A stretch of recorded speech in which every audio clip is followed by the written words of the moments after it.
السلام علیکم ورحمۃ اللہ وبرکاتہ۔ بریلوی پیر سید محمد شاہ کاظمی حفظ اللہ کے ساتھ کوشچن آنسر کرتے ہوئے انجینئر محمد علی سے کچھ چیزیں جو ہے ان کو پوچھنی ہے کہ بریلوی کے بارے میں جو وہ بولتے ہیں یا بتاتے ہیں تو اس کی کیا سچائی ہے، کیا وہ صحیح بولتے ہیں یا ان پر تہمت لگاتے ہیں۔ تو کوشچن آنسر میں آپ کو پتہ چل جائے گا کہ کیا صحیح معاملہ ہے، اور ان کا بھی سید محمد شاہ کاظمی حفظ اللہ جو ہیں ان کو بھی ساری باتیں کلیئر ہو جائیں گی۔ تو اللہ سب کو سچ بولنے کی توفیق عطا فرمائے اور سچ سننے کی بھی توفیق عطا فرمائے۔ الحمدللہ والصلاة والسلام علی اشرف الانبیاء والمرسلین صلی اللہ علیہ وآلہ وسلم وعلی آلہ واصحابہ اجمعین، آمین۔ السلام علیکم احباب زیوکار، میں ہوں سید محمد شاہ ثانی کاظمی، سجادہ نشین مرکزی دربار عالیہ کالو چک شریف۔ آج ہم ایک ایسی شخصیت کے پاس موجود ہیں جن نے اختلافی موضوعات پہ بہت زیادہ بات کی ہے۔ یوٹیوب کے اسکالر بھی انہیں کہا جاتا ہے، مختلف مکاتب فکر کے علماء ان سے اختلاف بھی کرتے ہیں۔ مجھے بھی ان کی جو نظریات ہیں ان سے شدید اختلاف ہے۔ ہم آج ان سے 1 to 1 کوسچن کریں گے، کیونکہ میرا تعلق تصوف سے ہے تو میں اپنا مقدمہ آج ان کے سامنے پیش کروں گا۔ السلام علیکم ورحمۃ اللہ صاحب۔ وعلیکم السلام ورحمۃ اللہ وبرکاتہ۔ ولا حول ولا قوۃ الا باللہ، اللہم صلی علی محمد وعلی آل محمد۔ سید صاحب، ہماری خوش نصیبی ہے کہ آپ نے بجائے یہ کہ ہمارے بارے میں کوئی ایسی رائے قائم کریں جو علماء کے اکسانے کے اوپر ہو، جو بھی آپ کی ریزرویشنز ہیں آپ ڈائریکٹلی آگے پوچھیں۔ یہ بڑی خوشی کی بات ہے کہ آپ نے جرأت دکھائی ہے، ایک گدی نشین ہوتے ہوئے بھی آپ نے اپنا موقف ہمارے سامنے رکھنے کی، اور ہمارا موقف قرآن و سنت کی دلائل کی روشنی میں آپ پوچھیں۔ انشاءاللہ ہم جہاں پر آپ کی بات ریزنیبل ہوگی ایکسیپٹ کریں گے، اور جہاں پر اختلاف ہوگا وہ آپ کو قرآن و سنت کی روشنی میں انشاءاللہ جی جزاک اللہ سر۔ اچھا سر، سب سے پہلے میرا آپ سے سوال ہے کہ صوفیاء نے، ہم نے شروع سے ہی سنا ہے اور ہندوستان کی تاریخ کی کتب اٹھا کر بھی آ کے دیکھیں تو یہاں پہ تبلیغ اسلام کے بارے میں صوفیاء کی کافی خدمات ہیں۔ میں نہیں کہتا وہ معصوم تھے، غلطیاں واقعتاً ہوئی ہیں، اور زیادہ تر جو غلطیاں آپ ہائی لائٹ کرتے ہیں وہ بعد میں آنے والے لوگوں نے ہائی لائٹ کی ہیں، انہوں کے معاملے میں ہوئی ہیں۔ تو صوفیاء کی کم سے کم اس معاملے میں تو آپ تعریف کر دیا کریں۔ جی بالکل تعریف کرتا ہوں۔ دیکھیں، اللہ تبارک و تعالیٰ جس سے چاہے دین کا کام لے لیتا ہے۔ ہم نے کسی ویڈیو کے اندر صوفیاء کی اس حوالے سے جو کنٹریبیوشن ہے اس کا انکار نہیں کیا۔ ہم نے صرف یہ کہا ہے کہ صوفیاء نے اسلام جو یہاں پر پہنچایا وہ پیور اسلام نہیں تھا جو قرآن و سنت کے اندر رپورٹ ہوا۔ اور ہم اپنے دعوے کی دلیل میں صوفیاء کی جو ٹیکسٹ بکس ہیں جن کو وہ کوٹ کرتے ہیں کہ یہ ہمارے نظریات ہیں، ان کو ہم قرآن و سنت پہ پیش کر کے آپ کو بتا سکتے ہیں۔ رہ گی کنٹریبیوشن، تو ہم صوفیاء سے ہی پوچھیں گے کہ ایران کے اندر آج سے آلموسٹ 700 سال پہلے جن شیعہ حکمرانوں نے، شیعہ علماء نے وہاں پر شیعت پھیلائی، کیا ان بزرگان دین کی خدمات کو سنی صوفیاء ماننے کے لیے تیار ہیں؟ تو وہ کہیں گے نہیں، وہ مسلمان تو ہیں لیکن ہم ان کے عقیدوں کو صحیح نہیں سمجھتے۔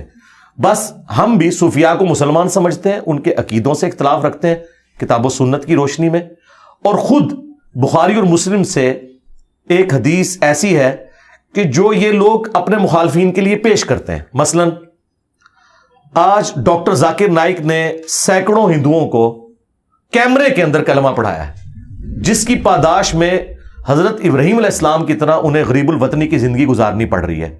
تو کیا بریلوی، دیوبندی، علماء اور صوفیاء نے ڈاکٹر ذاکر نائک کو اللہ کا ولی مان لیا ہے کہ جس نے آج کے اس ماڈرن دور کے اندر سینکڑوں ہندوؤں کو کلمہ پڑھایا ہے. آپ کے تو پرانے بزرگ تھے, اس کی تو کوئی ویڈیو نہیں ہے, یہ تو ویڈیو بھی موجود ہے.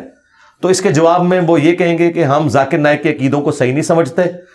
اس کا کلمہ پڑھانا ٹھیک ہے, وہ اللہ تعالیٰ فاسق سے بھی کام لے سکتا ہے. بخاری مسلم کی وہ حدیث کوٹ کر دیں گے جو میں نے ذکر کیا کہ اللہ تعالیٰ چاہے تو فاسق سے بھی دین کا کام لے لیتا ہے. وہ ایک جنگ کے دوران ایک مسلمانوں کی طرف سے شخص لڑ رہا تھا جو قانوناً صحابی تھا, لیکن نبی علیہ السلام نے فرمایا یہ جہنمی ہے. تو صحابہ کہتے ہیں ہمیں بڑا وسوسہ آیا کہ اس نے تو اتنے کافر قتل کیے ہیں اور اتنی دلیری سے لڑ رہا ہے, یہ جہنمی کیسے ہے؟ تو ایک صحابی اس کے پیچھے ہو لیے. اینڈ پہ جب وہ زخموں کی تاب نہ لا سکا تو اس نے ایک تلوار زمین میں گاڑ کے اپنے آپ کو اس پہ گرا کے خودکشی کر لی. تو وہ صحابی وہاں سے نعرہ مارتے ہوئے آئے, صدق رسول اللہ, رسول اللہ نے سچ کہا تھا. پھر نبی علیہ السلام نے حضرت بلال سے کہا کہ اٹھو اور اناؤنسمنٹ کر دو کہ آخرت کا دار و مدار خاتمے کے اوپر ہے. بعض اوقات اللہ تعالیٰ فاسق سے بھی دین کا کام لے لیتا ہے. فاسق چھوڑ دیں, کافروں سے اللہ نے دین کا کام لیا ہے. آج یوٹیوب کے ذریعے, انٹرنیٹ کے ذریعے جو پوری دنیا کے اندر اسلام کی دعوت پہنچ رہی ہے, آپ گھر بیٹھ کے سعودی عرب کی نماز دیکھ رہے ہیں, حرم مکہ, حرم مدینہ کی زیارت کر رہے ہیں, روزہ شریف کی زیارت کر رہے ہیں. یہ ٹیکنالوجی اجمیر شریف والے بزرگوں نے نہیں دی, بغداد شریف والوں نے نہیں دی, بریلی شریف والوں نے نہیں دی, دیوبند شریف نے نہیں دی, بلکہ یہ گوروں کی ٹیکنالوجی ہے. تو یہ بہت بڑی بات ہے. یہ بخاری مسلم جو پرنٹ ہو رہے ہیں, قرآن پرنٹ ہو رہے ہیں, یہ کافروں کی پرنٹنگ پریس کے اوپر ہے. تو یہ گوروں کی بہت بڑی کنٹریبیوشن ہے. ایون جو میں نے پگڑی باندھی ہوئی ہے, یہ کپڑے جو میں نے پہنے ہوئے ہیں, یہ ان مشینوں کے اوپر بنے ہیں جو مسلمانوں کی بنائی ہوئی نہیں ہے.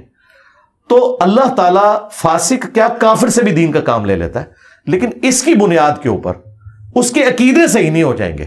جس طرح کے صوفیاء کے نزدیک ڈاکٹر ذاکر نائک کا سینکڑوں ہزاروں ہندوؤں کو کلمہ پڑھانا اس بات کی دلیل نہیں ہے کہ ذاکر نائک کے عقیدے صحیح ہیں, وہ نہیں مانتے نا. جی. تو بالکل اس طریقے سے ہم بھی صوفیاء کے عقائد سے اختلاف رکھتے ہیں, اگرچہ انہیں مسلمان سمجھتے ہیں.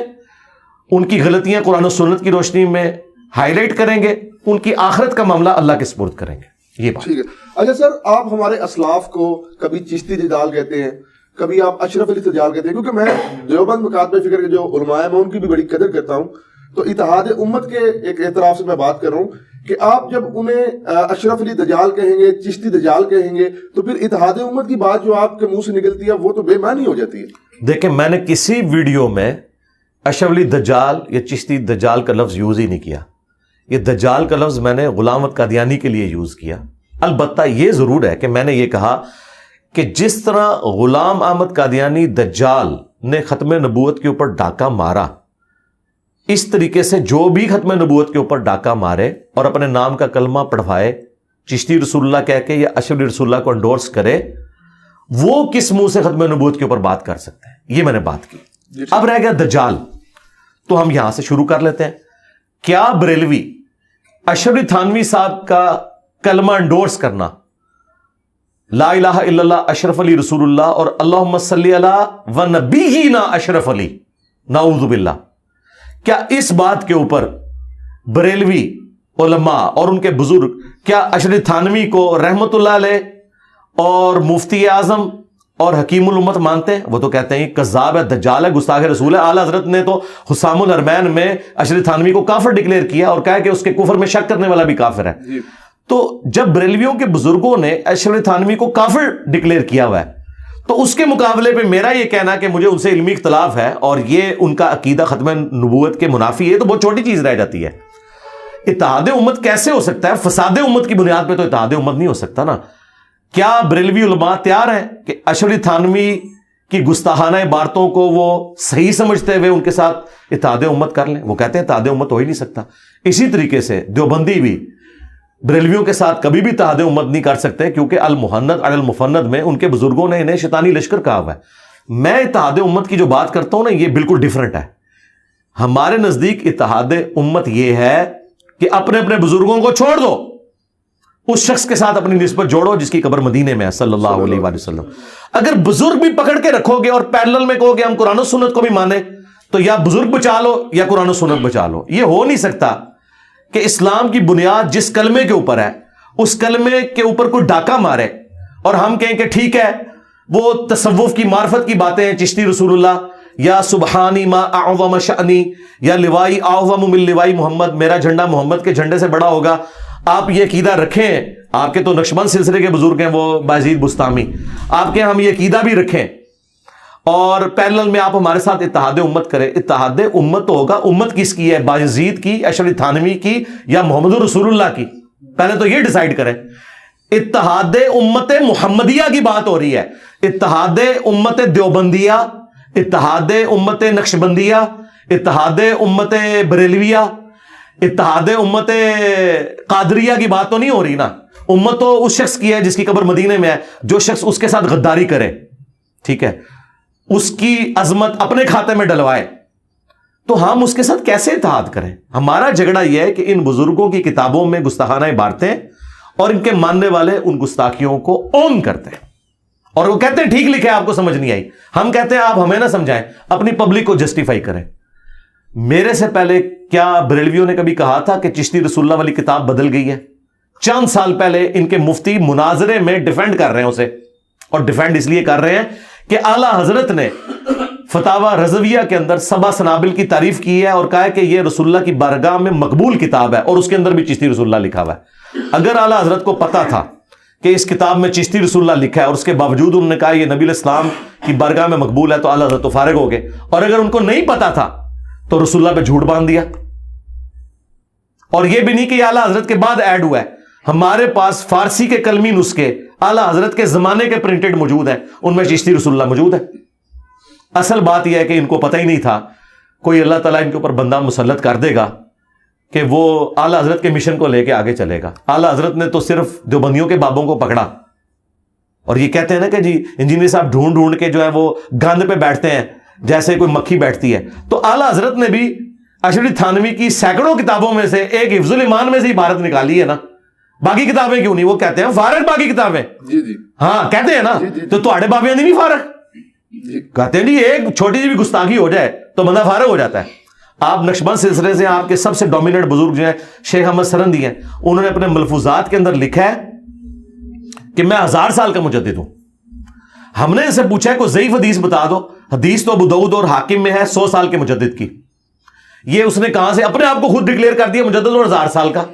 اور پلس اس نے کہا ہے کہ مجھے جتنی شانیں ملی ہیں میں اللہ سے امید کرتا ہوں اس کا کچھ حصہ امام مہدی کو بھی مل جائے گا. وہ اپنے آپ کو امام مہدی تو بڑا سمجھتا ہے.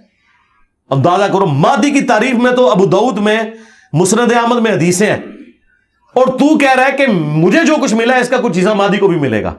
اور اس سے بڑھ کے جو جھوٹ بولا، اس نے کہا کہ اس امت میں اگر کوئی نبی ہوتا تو وہ فقہ حنفی کے مطابق عمل کرتا. اندازہ کرو انہاں دا لیول. تم نبیوں کو فقہ حنفی کے انڈر کر رہے ہو. اور کہا کہ ہمارے بزرگوں نے کشف کے ذریعے دیکھا ہے کہ قرب قیامت میں جب عیسیٰ ابن مریم آئیں گے تو فقہ حنفی کے مطابق عمل کریں گے. یہ نہیں کہ وہ مقلد ہوں گے، ان کا اجتہاد بھی فقہ حنفی سے مل جائے گا. یار اندازہ کرو، جب سنیوں کی کتابیں بخاری اور مسلم ہیں تو حضرت عیسیٰ علیہ السلام نے بخاری مسلم پہ عمل کرنا ہے یا فتاوی عالمگیریہ کے اوپر عمل کرنا ہے؟ مسلم شریف میں تو موجود ہے کہ عیسیٰ ابن مریم تم میں آئیں گے اور تمہیں اللہ کی کتاب اور اس کے نبی کی سنت کے مطابق چلائیں گے. تو اللہ کے نبی کی کتاب تو قرآن ہے اور اس کی سنت بخاری مسلم ہے. حضرت عیسیٰ علیہ السلام بھی بخاری مسلم پہ ہی عمل کریں گے اور وہ امام بخاری امام مسلم کے پیچھے نہیں ہوں گے. اس کے اندر احادیث جو رسول اللہ کی ہیں صلی اللہ علیہ وآلہ وسلم. اور یہ وہ باتیں جب ہم ہائی لائٹ کرتے ہیں، کل تک تو مکتوبات شریف جو ہے تصوف کا سرمایہ تھے، آج انہی مکتوبات شریف سے جب ہم عبارتیں پیش کر رہے ہیں تو یہ کہہ رہے ہیں انجینئر صاحب گستاخی کر رہے ہیں. تو بڑی زیادتی والی بات ہے. یعنی ہم جو بات کر رہے ہیں اس کا جواب دیں. اچھا سر، مزارات کے حوالے سے آپ ایک حدیث پیش کرتے ہیں کہ قبر پہ عمارت نہ بناؤ. جی ہاں جی. تو اگر قبر کچی ہو تو جو مزار بنایا گیا وہ تو زائرین کے بیٹھنے کے لیے بنایا گیا کہ وہ بارش میں اگر آندھی میں کہیں آتے ہیں احسان ثواب کی نیت سے، تو اس میں کیا حرج ہے؟ اس میں حرج یہ ہے کہ نبی علیہ السلام کی 3 بیٹیاں جوان شادی شدہ حضور کی زندگی میں فوت ہوئی ہیں. آپ نے اپنے مبارک ہاتھوں سے دفنایا. دنیا کا کون سا بابے کا مزار ہے جو سیدہ زینب، سیدہ ام کلثوم، سیدہ رقیہ کے مزارات کا مقابلہ کر سکے؟ مجھے بتائیں. نبی علیہ السلام نے کوئی اس کے اوپر قبہ نہیں تعمیر کروایا کہ لوگ آ کے میری بیٹیوں کے مزار کے اوپر بیٹھے. اس کے بعد سیدہ فاطمہ جب فوت ہوئی تو کیا مولا علی علیہ السلام نے ان کا کوئی مزار بنوایا تھا؟ یہ جو مزارات سعودی حکومت نے گرائے ہیں نا، یہ مزارات نبی علیہ السلام کی وفات کے 650 سال بعد بنائے گئے تھے. جو مزار حضور کے 650 سال بعد بنے، ٹھیک ہے، اور اس کے 400 سال بعد انہیں گرا دیا جائے تو مزار شہید کہاں سے ہوئے؟ جو خود جس کو کہنا چاہیے حلال ہی نہیں تھے بننے میں، وہ شہید کہاں سے ہوئے؟ اگر حلال ہوتے تو صحابہ کرام بناتے، مولا علی بنا دیتے مزار نبی الاسلام کا، گنبد لا کے رکھ دیتے. نہیں، ایسا نہیں ہوا. تو نبی الاسلام ہمارے لیے رول ماڈل ہے نا. تو یہ جو کہتے ہیں زائرین کے لیے کرتے ہیں، اسلام کوئی مطلوب ہی نہیں ہے. اسلام میں تو یہ ہے کہ قبروں پہ جا کے آخرت کی یاد آئے، وہ کچی قبروں کو دیکھیں، اللہ کے حضور ان کے لیے دعا کریں. مسلم شریف میں حدیث ہے، میں تمہیں حکم دیتا ہوں قبروں پہ جاؤ تاکہ آخرت کی یاد آئے. بس یہ مقصد تھا. مزارات پہ جانا تو کوئی مقصد نہیں تھا. اور پھر مجھے بتائیں، جو مزارات رسول اللہ کی مخالفت میں بنائے گئے ہیں، مسلم شریف میں حدیث ہے تو میں منع کرتا ہوں قبروں کو پکا مت کرنا، ان پہ عمارت مت بنانا. آپ کیا نبی کے ساتھ ٹکر لیں گے کہ یا رسول اللہ تمہیں نہیں پتا، تسی منع تے کیتا سی لیکن زائرین واسطے ضرورت تھی. مجھے بتائیں، اللہ کے نبی علیہ السلام امت کے حق میں جو ضرورت تھی، کیا وہ بتا کے نہیں گئے امت کو؟ اگر اس کی الٹ بات کی ہو تو پھر تو آپ کے لیے لمحہ فکری ہے کہ آپ کس نبی کو مان رہے ہیں.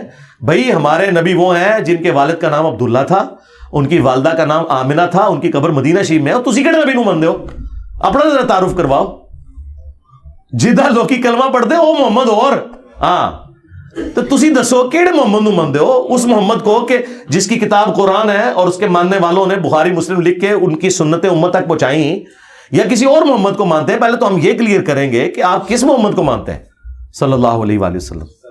اچھا سر، اگر میں یہ کہتا ہوں دعا میں کہ اے اللہ میرے اعمال اس قابل نہیں کہ میں تیرے سامنے بطور وسیلہ پیش کر سکوں، میرے پاس ایک نسبت ہے کہ میں تیرے نبی کا امتی ہوں، اگر یہ نسبت پیش کر کے میں اللہ سے حاجت پیش کرتا ہوں تو پھر یہ کیسے مسئلہ استعانت کے احرام ہوا یا کیسے شرک ہوا؟ نہیں، استعانت اور شرک نہیں ہے یہ جی. اس کو تو ہم کوئی شرک نہیں کہتے. استعانت تو یہ نہیں، وسیلہ بالکل ڈیفرنٹ چیز ہے جی. پہلی بات یہ ذہن میں رکھیں، اردو زبان ہم سب کو آتی ہے جی. ایک بندہ کہتا ہے یا علی مدد، جی، وہ تو ڈائریکٹ حضرت علی کو پکار رہا ہے. اور ایک بندہ کہتا ہے کہ اے اللہ حضرت علی تیرے مقبول بندے تھے، جو تو حضرت علی سے محبت رکھتا ہے اس محبت کا وسیلہ میں تجھے پیش کرتا ہوں، جی، میرا فلاں کام کر دے. تو اس کو کون غلط کہتا ہے؟ جی ٹھیک. یہ تو اللہ کی صفت ہے. آپ یہ بھی کہیں کہ اے اللہ جو تجھے تیرے نبی سے، ان کے اہل البیت سے، ان کے صحابہ سے محبت ہے، یہ اللہ کی صفت ہے محبت کرنا، اس تیری صفت کا وسیلہ میں تجھے پیش کرتا ہوں تو آپ کریں. تو قرآن میں آیا وَلِلَّهِ الْأَسْمَاءُ الْحُسْنَى فَادْعُوهُ بِهَا، اللہ کے لیے اچھے نام ہیں، اس کے ناموں کے ذریعے. تو یہ اللہ کی ایک صفت ہے کہ وہ اپنے پیغمبروں سے محبت کرتا ہے، ان کے اہل البیت سے محبت کرتا ہے. لیکن ان ہستیوں کو آپ نہ پکاریں، وہ ایاک نعبد و ایاک نستعین کی وائلیشن ہے. ظاہری مدد تو آپ کسی سے بھی لے سکتے ہیں. یہ لوگ کہتے ہیں جی حضور نے مولا علی کو مدد کے لیے پکارا تھا. بھائی مولا علی زندہ تھے تو انہی کو پکارنا تھا. ہونا تو چاہیے تھا حضور امیر حمزہ کو قبر سے نکالتے، زندہ کر کے تو ساتھ لے کے آتے خیبر کے موقع پہ، پھر ہم آپ کی بات مانتے. کیونکہ آرمی چیف تو امیر حمزہ تھے، حضرت علی تو بعد میں آیا نا مین سٹریم کے اندر. پہلے بھی ٹاپ میں تو تھے لیکن مین ٹاپ کے اوپر امیر حمزہ تھے. آرمی چیف تو وہ تھے نا بدر میں بھی احد میں بھی. تو حضور ان کو قبر سے نکال کے کیوں نہیں لیا؟ اس لیے کہ جو دنیا سے چلا گیا. تو مولا علی آج دنیا میں موجود ہوں تو ہم اپنے مسائل کا حل انہی سے جا کے دعائیں کروائیں گے. اور اس کے ثبوت میں وہ بخاری کی حدیث ہے 1010، یہ حضرت عمر کا عقیدہ ہے، انا کننا نتوسل الیک بنبینا، اے اللہ پہلے ہم تیرے نبی کے وسیلے سے تیری طرف متوجہ ہوتے تھے، اب ہم تیرے نبی کے چچا کو لے کے آئے، ان کی دعا کی برکت سے بارش نازل فرما. حضرت عمر قبر رسول سے جا کے کیوں نہیں مانگ رہے؟ حضور کے چچا کو لائے ہیں اور ان سے دعا کروائی ہے. تو نیک بندوں سے آپ دعائیں کروائیں، ان نیک بندوں سے جو اللہ کی عبادت کرتے ہیں، جو اپنی عبادت کرواتے ہیں، ان نیک بندوں سے نہیں. ہم ان کو نیک نہیں مانتے. تو وسیلہ اور توسل بالکل الگ چیز ہے. آپ نیک اعمال کا وسیلہ پیش کریں، آپ اللہ کی اسماء کا وسیلہ پیش کریں، اللہ کی جو اپنے پیغمبروں سے محبت ہے، اہل البیت سے محبت ہے، اس کا وسیلہ پیش کریں. یہ وہ سارے ہیں جو بخاری مسلم سے ثابت ہیں. لیکن ونس آپ کسی بابے کو ڈائریکٹ پکاریں گے اور پھر آپ کہیں گے نہیں میں جو اس کو پکار رہا ہوں اس کا مطلب یہ ہے کہ اے اللہ فلاں بابے کو میری خبر کر دے، وہ قبر میں بیٹھ کے میرے لیے دعا کرے گا اور تو دعا قبول. یار اتنی لمبی ایکویشن کہیں قرآن حدیث میں لکھی ہوئی ہے؟ قرآن میں انبیاء کی دعائیں رپورٹ ہوئی ہیں، کوئی ایک دعا بتائیں. اس کے الٹ ملتا ہے وَإِذَا سَأَلَكَ عِبَادِي عَنِّي فَإِنِّي قَرِيبٌ أُجِيبُ الدَّعْوَةَ الدَّاعِ إِذَا دَعَانِ. اے میرے نبی جب میرے بندے آپ سے میرے بارے میں پوچھے نا تو مجھے بتائیں اللہ کا تعارف جو ہے بابا کروائے گا یا اللہ کا نبی کروائے گا؟ صحابہ کرام جب پوچھتے تھے تو کہا گیا کہ فرماؤ کہ میں ہر بندے کے بالکل قریب ہوں، ہر پکارنے والے کی پکار کو سنتا ہوں. وہاں تو کوئی وسیلہ واسطہ نہیں ڈالا بیچ میں. وسیلہ واسطے اس طرح کے جو میں نے جس طریقے سے بتایا یہ جواز کی حد تک ہے. باقی اللہ اور بندے کا کوئی پروٹوکول نہیں ہے, ڈائریکٹ آپ اللہ سے مانگے. ادعونی استجب لکم. البتہ پروٹوکول یہ ہے کہ آپ نے حمد اور دروشی پڑھنا ہے, وہ ترمذی میں حدیث ہے, وہ ایک سلیقہ ہے دعا کا. نماز میں بھی ہم تشہد میں پہلے سلام عرض کرتے ہیں, پھر دروشی, پھر دعائیں مانگتے ہیں, یہ ایک سلیقہ ہے دعا کرنے کا, لیکن مانگنا آپ نے اللہ سے. ایون نہج البلاغہ میں مولا علی علیہ السلام کا خطبہ, میں حیران ہوں کہ شیعہ نے اتنا بڑا خطبہ اوور لک کیا ہوا ہے, جس میں حضرت علی اپنے بیٹے کو کہتے ہیں کہ تم اس کی اولاد ہو جس نے ان قریب مر کے مٹی ہو جانا ہے, دنیا سے چلے جانا ہے, جس کو فنا ہے, تو تم مجھ سے امید نہ وابستہ کرو, اس اللہ سے کرو جسے کبھی فنا نہیں ہے. اور بیٹا حسن یاد رکھنا, اللہ کی بارگاہ وہ دربار ہے جس نے اپنا کوئی دربان بھی نہیں رکھا ہوا, تم ڈائریکٹ اس سے مانگو. مولا علی تو حسن کو نہیں کہہ رہے کہ منو وچ پا, تو منو دسو جنہوں نے آل البیت نو وچ پایا ہوا ہے, نبیوں نو وچ پایا ہوا ہے, اے مولا علی دے شیعہ نے یا بنو امیہ دے شیعہ نے؟ مولا علی تو حسن کو کہہ رہے کہ منو نہ وچ پائی, میں تو مر جا نہیں. او زندہ ہی وہ منگی, اور اس کا کوئی دربان بھی نہیں کہ اس نے کوئی پہرے دار مقرر کیا کہ اجازت لے کے اینو وچ پاؤ گے تو سنے گا, ویسے نہیں سنے گا. انہوں نے کہا کوئی پروٹوکول نہیں, ڈائریکٹ اللہ سے مانگ. اہل البیت کی جتنی دعائیں شیعہ کے ہاں ملتی ہیں, یا قرآن میں جو انبیاء کی دعائیں ہیں, یا اہل سنت کے ہاں نبی الاسلام کی دعائیں ہیں, کسی میں کوئی واسطے وسیلے نہیں ہیں. یہ سب فراڈ بنایا ہوا ہے انہوں نے.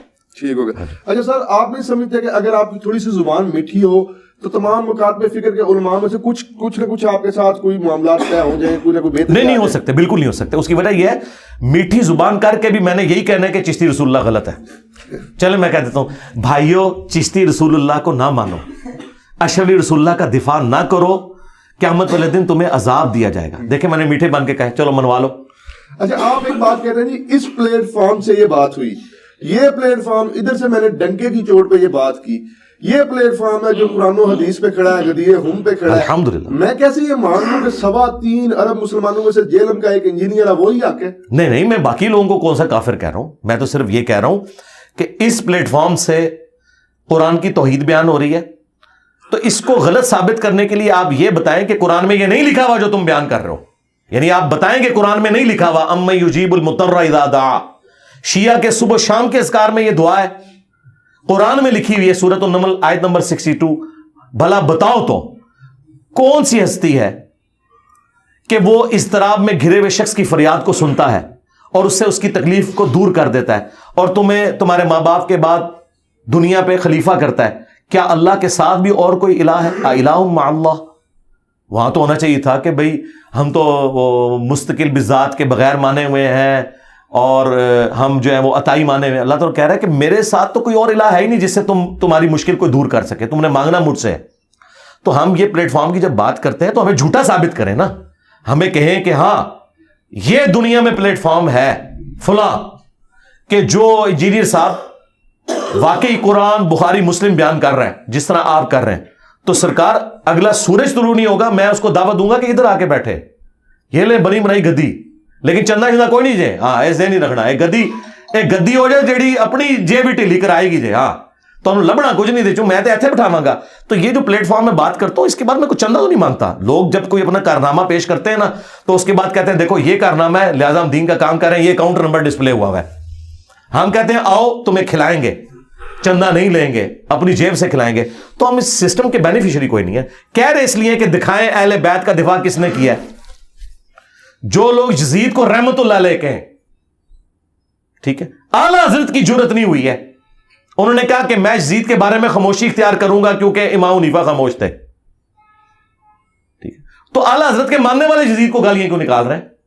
وہ کہتے ہیں وہ اس لیے نکال رہے ہیں کہ اعلیٰ حضرت نے کہا تھا کہ اگر یزید کو کوئی برا کہے گا ہم اسے روکیں گے نہیں, خود کہیں گے نہیں. تو دسو نا کہ اعلیٰ حضرت جڑا انہیں ہی برا کہندے, تسی اعلیٰ حضرت مسلک تے پھر نہیں ہو. اعلیٰ حضرت کا تو مسلک ہے خاموشی, ٹھیک ہے, تو پھر غدیر خون پہ اعلیٰ حضرت تو نہیں کھڑے, ہم کھڑے ہیں, کیونکہ مسلم شریف میں حدیث ہے میں تمہیں اللہ کا خوف دلاتا ہوں اپنے اہل البیت کے معاملے میں. اس زمانے میں خوف یہ تھا کہ آپ اہل البیت کا ساتھ دیتے, اور آج یہ ہے کہ اہل البیت کے دشمنوں کو آپ ننگا کریں, یہ تو آپ کی جرت نہیں ہے. ٹھیک ہے, شیخ احمد سرندی وہ بھی دیکھ لیں, وہ یزید کے والد کا دفاع کرتے ہیں, جھوٹا دفاع کرتے ہیں. امام غزالی وہ یزید کا جھوٹا دفاع کرتے ہیں. وہ ہمارے استاد مولانا اسحاق صاحب کہا کرتے تھے کہ جب امام غزالی یہ کہہ رہے تھے یا العلوم میں کہ واقعہ کربلا ڈسکس نہیں کرنا چاہیے, اس میں بڑی ہستیوں کے نام آئیں گے, تو اس کا تو مطلب ہے چور کی داڑھی میں تنکا. ہاں, پتا تم لوگوں نے, تمہارے بڑوں نے کام ڈالا ہے, ڈسکس کرو اور بتاؤ سچ کیا ہے. سچ نہیں بتا سکتے, کیسے بتائیں کہ یہ انسانی تاریخ میں نہیں ہوا کہ کوئی نبی فوت ہو اور اسے قبر میں گئے 50 سال ہو اور اس کی امت اسی کے دین کے نام کے اوپر اسی کی اولاد کو ذبح کر دے. ٹھیک ہے, واقعہ کربلا جی یہ وہ واقعہ جو قیامت تک آپ کو ہارٹ کرے گا, اس سے آپ جان نہیں چھڑا سکتے. تو میں جو دعویٰ کرتا ہوں میں غدیر خون پہ کھڑا ہوں تو اہل البیت کا دفاع کر رہا ہوں, اور مجھ سے زیادہ کسی نے زندگی میں نہیں کہا ہوگا کہ یا علی مدد کہنا شرک ہے. علی کا اتنا بڑا شیعہ ہو کے ہر لیکچر میں کہے کہ یا علی مدد شیعہ ہے, تو پھر میں ڈنکے کی چوٹ پہ کہتا ہوں کہ علی ولی توحید بھی ہمارے اندر ہے اور اہل البیت کا دفاع بھی ہمارے اندر ہے. اس طرح کا کہیں ہے تو ہمیں دکھائیں, ہم اپنی سیٹ پہ بٹھائیں گے. لوگ اہل البیت کا دفاع بھی کرتے ہیں تو صحابہ کرام پہ لعنت شروع کر دیتے ہیں, اس ایکسٹریم کو نکل جاتے ہیں. اگر کوئی لعنت نہیں کرتا تو توحید میں وہ بابوں کو پکارتا ہے. تو اللہ کے فضل سے ہم غدیر خم پہ کھڑے ہیں الحمدللہ. اچھا سر, آپ پرانے مردے اکثر اکھاڑتے ہیں, حسام الحرمین میں کیا لکھا ہے, المہند المفند میں کیا لکھا ہے. یہ فساد اب کے زمانے میں نہیں آتا, مطلب ہمارے ملک کی حالات بھی اس چیز کی اجازت نہیں دیتے کہ آپ دوبارہ ایسے لوگوں کو جو دوبارہ آپس میں ملنا شروع ہو گئے تھے تو آپ انہیں دوبارہ جناب ایک دوسرے کو مخالف کر رہے ہیں. بہت اچھی بات ہے. اگر تو ایسا ہو گیا تو سب سے پہلے بریلویوں سے کہیں کہ حسام الحرمین سے اعلان برات کریں. مفتی منیب الرحمان صاحب ٹی وی پہ آ کے کہیں کہ آج کے بعد حسام الحرمین کی پرنٹنگ بند, چونکہ یہ گڑا مرد ہے, ہم اسے نہیں اکھاڑیں گے. اور جتنے نسخے حسام الحرمین کے موجود ہیں جو میں نے بھی حوالے کے لیے استعمال کے رکھے ہوئے ہیں, میں بھی مفتی صاحب کو نا ڈاک میں بھیج دوں گا, ان سب کو لگائیں آگ. اور جو بندی بھی جتنی المہند پرنٹ کر رہے ہیں آج کی ڈیٹ تک ساری ریٹریو کریں, یہ آج تک پرنٹ کریں, اپنے کورسز میں لوگوں کو بتائیں. تو مجھ سے ڈیمانڈ کیوں کر رہے ہیں؟ یا تو ہو نا کہ میں نے کسی غار سے المہند دریافت کی, ٹھیک ہے, اور کسی کنویں سے میں نے حسام الحرمین نکال لی جو کہ آپ دفنا چکے تھے, ایک ہی نسخہ تھا دنیا میں, اور میں نے لا کے اس کا PDF رکھ کے تو گوگل پہ چڑھا دیا, پھر تو میں مجرم ہوں. جناب الیاس قادری باپا جانی, جنہیں پاکستان میں ہماری ایجنسیز کی طرف سے یہ سرٹیفکیٹ دیا گیا سب سے پرامن جماعت ہے, ٹھیک ہے, پتہ نہیں یہ ایجنسیاں کون سی ایجنسیاں ہماری, اس جماعت کو پرامن کہہ رہے ہیں کہ جس کے امیر نے اناؤنسمنٹ کی ہے کہ میرا مرید وہ ہے جو حسام الحرمین کو پڑھے اور اس پہ عمل کرے, جس میں دیوبندیوں کو کافر لکھا ہوا ہے, سارے دیوبندیوں کو اور ان کے بڑے بزرگوں کو. اور الیاس قادری صاحب نے باقاعدہ سائن کیے ہوئے اور مکتبۃ المدینہ چھاپ رہا ہے حسام الحرمین, اور اس جماعت کے امیر کو کہہ رہے ہیں امن کی جماعت ہے. کڈی وڈیا یہ تضاد ہے, جو پاکستان اور انڈیا کے کروڑوں دیوبندیوں کو کافر سمجھیں اور لکھ کے دیں ہر مرید کو کہ اس کتاب پہ تم نے عمل کرنا ہے اور ان کو کافر سمجھنا ہے, وہ پرامن جماعت کہاں سے ہوئی؟ تو میرے بھائی میں تیار ہوں, میں اگلی بات کرتا ہوں. میری جتنی ویڈیوز ہیں نا حسام الحرمین اور المہند کے بارے میں ویڈیوز بھی ڈیلیٹ کرا دوں گا ساری. یہ اناؤنسمنٹ کریں کہ آج کے بعد حسام الحرمین اور المہند پرنٹ نہیں ہوگی, اور ہم اپنے بزرگوں سے اعلان برات کرتے ہیں جو انہوں نے اس وقت گند گھولا تھا. آج یہ ہماری ضرورت نہیں ہے, اس کی ایسے نقصان ہوا ہے دین کو. لو میں تیار ہوں, ٹائم قیامت تک جائے. اچھا سر, آپ اسٹیبلشمنٹ کے خلاف بھی بڑا کھل کے بولتے ہیں. مطلب اگر کوئی وزیر مشیر بولتا ہے, ان کی اتنی پاور ہوتی ہے, عوام انہیں اتنا مانتی ہے, ووٹ کرتی ہے, تو وہ اٹھایا جاتا ہے, ان پہ مقدمہ ہو جاتا ہے. آپ کے پیچھے وہ پنجابی میں کہتے ہیں کسی کا تھاپڑا تے ہے جڑا مطلب نہیں, ایسا نہیں. دیکھیں وزیر جو اٹھائے گئے ہیں نا جی سواتی صاحب, تو انتہائی غلیظ زبان پہ اٹھائے گئے ہیں. ایک 70 سال کے بابے کو زیب دیتا ہے کہ اس طریقے سے گفتگو کرے, بالکل پرسنل ہو کے. جی جی بالکل. اس طرح کی گفتگو اسٹیبلشمنٹ تو چھوڑ دیں. جی یہ کسی بدکار عورت کے بارے میں بھی سواتی صاحب وہ لینگویج یوز کریں تو میں کہوں گا اس پہ بھی مقدمہ کرو. یہ کسی کو حق نہیں پہنچتا کہ اس طرح کی زبان استعمال کریں. شہباز گل کی زبان کے اندر جو زہر گھلا ہوا ہے جی, یہ وہ میرے مخالفین کے بارے میں بھی استعمال کرے تو میں کہوں گا شہباز گل کے اوپر FIR کاٹو. یہ طریقہ ہے بات کرنے کا.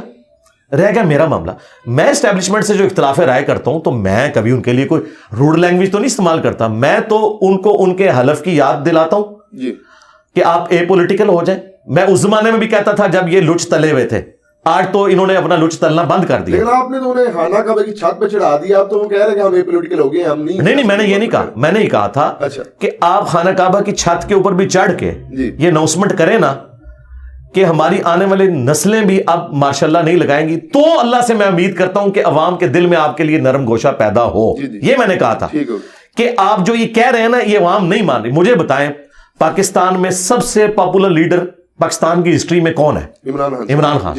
میں تو کہتا ہوں محمد علی جناح سے زیادہ پاپولر ہے. ٹھیک ہے, اچھا تو کیا ان کے ماننے والے آج مان رہے ہیں کہ اے پولیٹیکل ہے اسٹیبلشمنٹ؟ تو پھر یہی تو میں کہہ رہا ہوں کہ نہیں مان رہے یہ لوگ, اگرچہ وہ ہوئے بھی ہوں تب بھی نہیں مان رہے. تو میں نے اس کے لیے کہا تھا کہ یہ اتنے بڑے لیول کا بگاڑ ہے کہ آپ کعبے کی چھت پہ بھی چڑھ جائیں، انہوں نے نہیں ماننی آپ کی بات جب تک کہ آپ اپنے ایکشن سے شو نہ کریں. مثلا میں یہ ایکشن چاہتا ہوں کہ اگر آئین میں لکھا ہے کہ 90 دن کے اندر الیکشن ہونے چاہیے، یہ کوئی تک نہیں بنتا کہ آپ بجٹ کا بہانہ کر کے تو الیکشن کو آگے لے جائیں. یہ عمران خان صاحب کی ڈیمانڈ بالکل ٹھیک ہے. پہلے تو یہ لوگ کہتے تھے اسمبلیاں توڑے، کیوں نہیں توڑتا خود بخود آٹومیٹک الیکشن ہو جائیں گے. جب اس نے اسمبلیاں توڑی ہیں اب آپ لوگ بہانے کر رہے ہیں، کیوں نہیں الیکشن کرواتے؟ دیکھیں میں ڈیموکریٹک ویلیوز کے ساتھ ہوں، مجھے سپریم کورٹ سے کوئی لینا دینا نہیں. میں سپریم کورٹ کی جو اس وقت صورتحال ہے نا، میں تو سمجھتا ہوں کہ یہ لوگ خود پارٹی بنے ہوئے ہیں. میں آئین کے تحت یہ بات کر رہا ہوں. یہ تو بائی چانس سپریم کورٹ کا فیصلہ بھی ٹھیک ہے، ادروائز تو مجھے ان کے اکثر فیصلے جو ہے نا وہ پولیٹیکل انجینئرنگ لگتے ہیں. یہ نہ بھی فیصلہ کرتے ہیں، ایون سپریم کورٹ کے سارے جج بھی کہہ دینا کہ الیکشن ڈیلے کرو، میں تب بھی کہوں گا کہ آئین کے تحت یہ غلط ہے. یہی سپریم کورٹ ہے جو ڈکٹیٹرز کو ویریفائی کرتی تھی. مشرف کے ہاتھ پہ بیعت کس نے کی تھی؟ سپریم کورٹ نے. یہ انہی کے اعلی کار بنتے ہیں نا.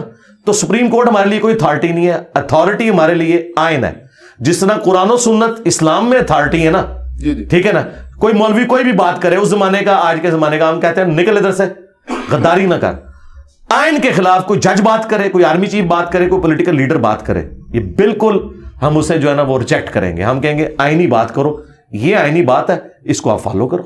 ٹھیک ہو گیا. ایک اہل تشریح بھائی ہیں، انہوں نے سوال کیا تھا کہ اوصیاء کا تسلسل رہا ہے ہر نبی کے بعد. حضرت یوشع بن نون جو تھے وہ وصی تھے، تب تک ان پہ پیغمبری بھی نہیں آئی تھی حضرت موسیٰ علیہ السلام کے. تو حضرت اگر قرآن حکیم نبی مکرم صلی اللہ علیہ وسلم کا وصی تھا تو تورات کیوں نہیں حضرت موسیٰ کی وصی تھی؟ اس لیے کہ تورات ٹیمپر ہو گئی. ٹھیک ہے. پہلے کتابیں ٹیمپر ہوتی تھی تو ان کو اللہ تعالیٰ اس کی ریمیڈی کرنے کے لیے پیغمبر بھیجتا تھا. جوشوا ابن نون وہ پیغمبر تھے سرکار. ہاں انہوں نے مسند حضرت موسیٰ کے زمانے میں نہیں سنبھالی، ان کی وفات کے بعد سنبھالی ہے، اور وہ پیغمبر بن چکے تھے اس وقت. اچھا، دوسرا جو شیعہ کا موقف ہے نا عقیدہ امامت کا، یہ بالکل قرآن و سنت کے خلاف ہے، اور پریکٹیکلی وہ خود بھی مان چکے ہیں. دیکھیں آج سے 1200 سال پہلے آپ یہ سوال کرتے نا تو میں اس وقت جواب نہ دے سکتا، کیونکہ شیعہ نے کہنا تھا یہ امام جعفر بیٹھے ہیں، یہ امام باقر ہیں. آج میں پوچھوں کتنے امام آپ کے؟ تو وہ کہتے ہیں کہ وہ غیابت میں ہے. ٹھیک ہے، ہم کہتے ہیں کب سے؟ وہ کہتے ہیں نہیں 1200 سال سے.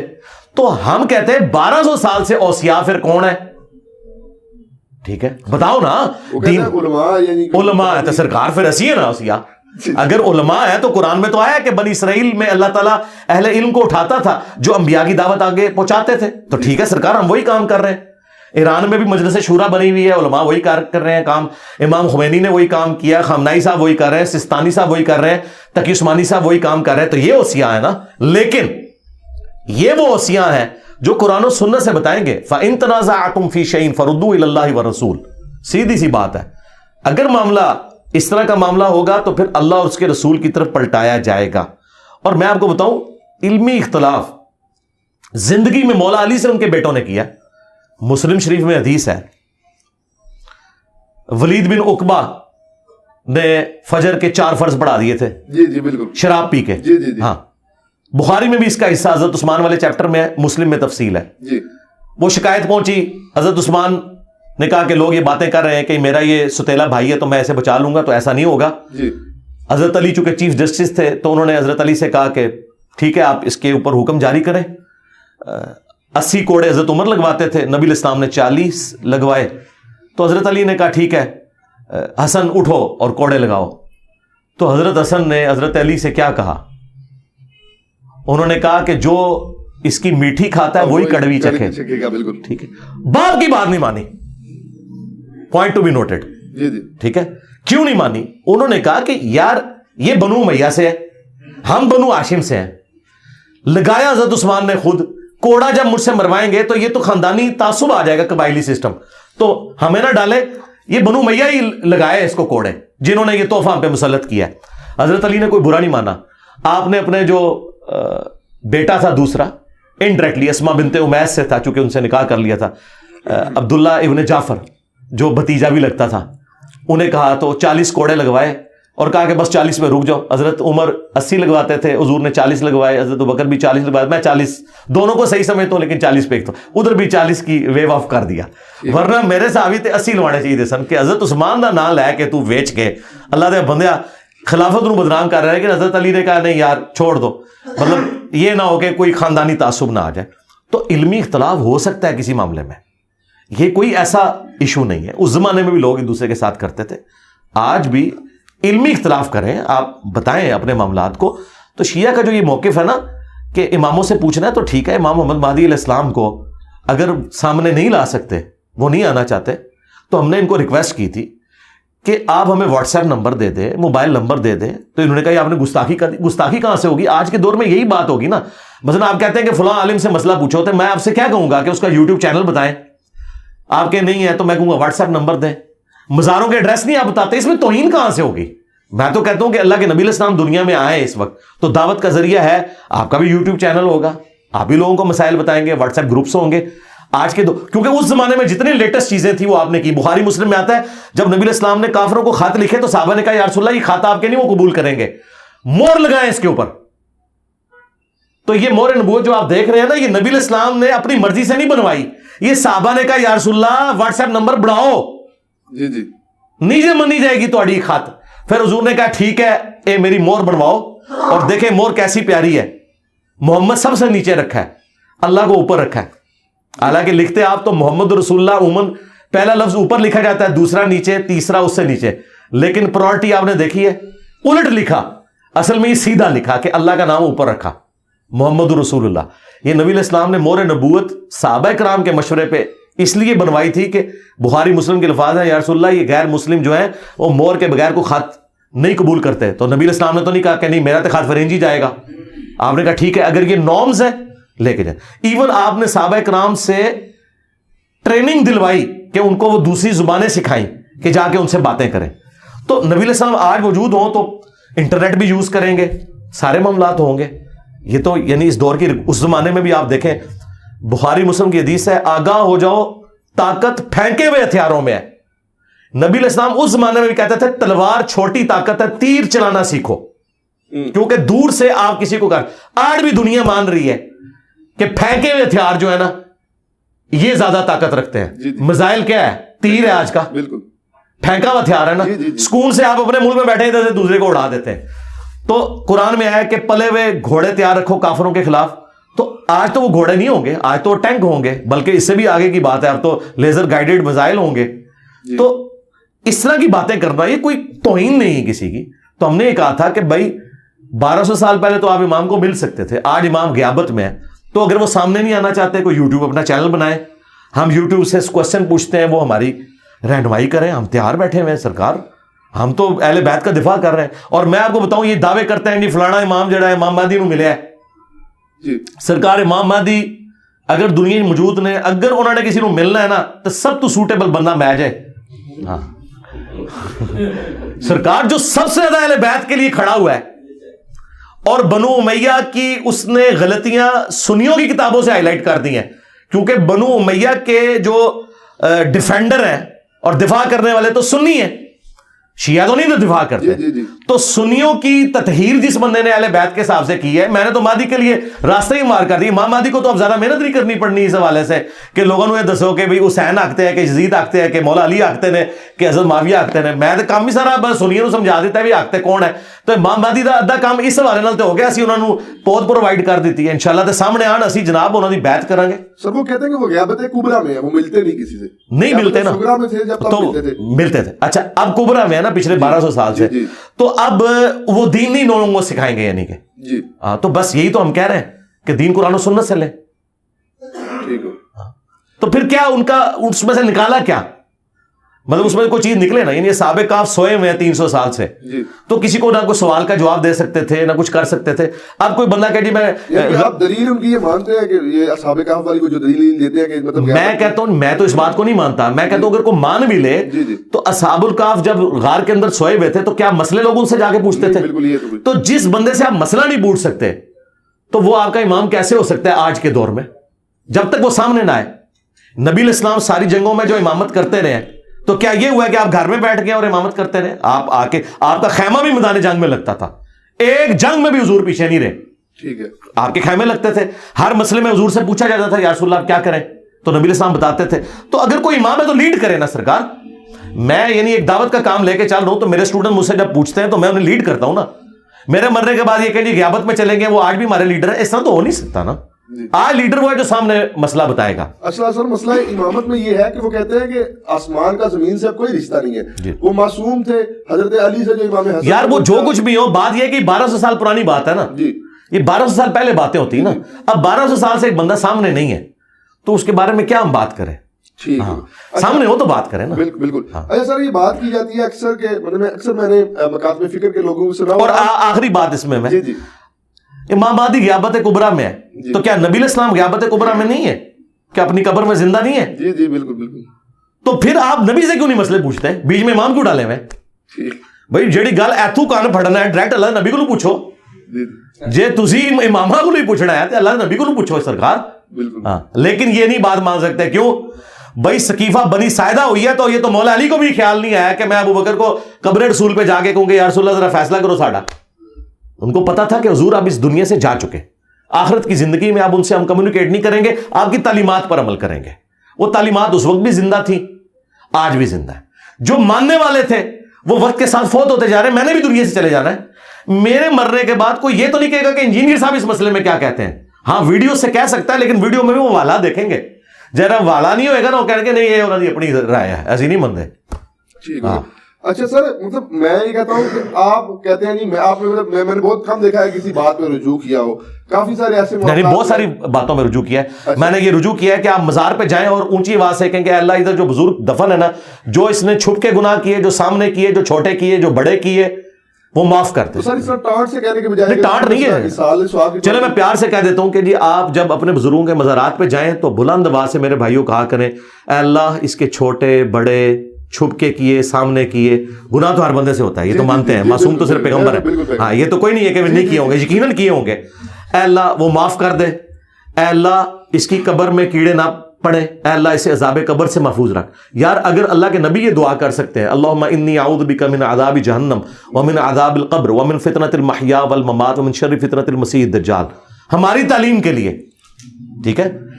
لیکن وہ حضور کے لیے تو بات ٹھیک ہے کہ وہ ہماری تعلیم کے لیے تھا، لیکن باقیوں کو آپ نے اس لیے نہیں سکھائی کہ ہر کوئی یہ کہ یہ تعلیم واسطے ہے. تو عذاب قبر کسی نے نہیں پناہ مانگنی، صحابہ کرام مانگتے تھے. اچھا سر، ایک عوام میں بہت زیادہ بات دیکھی گئی ہے اور علماء بھی اکثر یہ بات کرتے ہیں دعاؤں میں کہ حضرت سیدنا عمر جیسا حکمران عطا فرما. تو آپ اس بارے میں کیا کہیں گے کہ آج کے دور میں جو پرفتن دور جا رہا ہے، کوئی حضرت عمر جیسا حکمران ہو سکتا ہے؟